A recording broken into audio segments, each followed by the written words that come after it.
क्या आप जानते हैं log 0 लिख सकते हैं या नहीं लिख सकते हैं? तो आइए जानते हैं log 0 ये लिखा जा सकता है या नहीं लिखा जा सकता है, इसके बारे में जिक्र किया जाए तो यदि log लिखा है log 0 तो इसमें बेस कुछ भी ले लीजिए, a बेस भी ले लिया तो log 0 बेस a, इसकी वैल्यू मान लीजिए कि x है।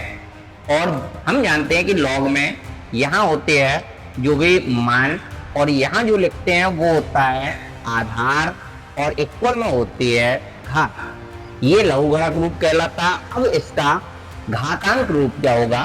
घात रूप। इसको घात रूप में जब कन्वर्ट करते हैं तो आधार आता है, आधार पर रहती है घात और बराबर में होता है मान।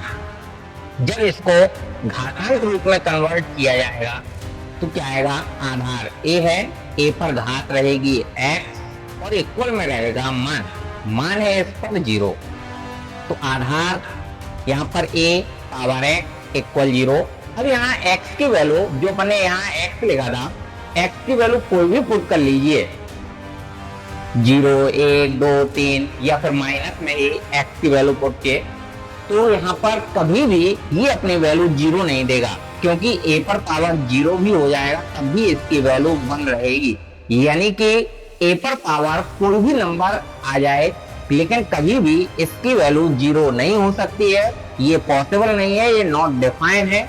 इसलिए log में कभी भी 0 नहीं लिखा जाता है क्योंकि ये नंबर log 0 नॉट डिफाइंड होता है। ठीक उसी प्रकार से जिस प्रकार से log में कभी भी माइनस का नंबर नहीं लिखा जाता, ये भी नंबर नॉट डिफाइंड में आता है, ठीक उसी प्रकार से log 0 को भी नहीं लिख सकते।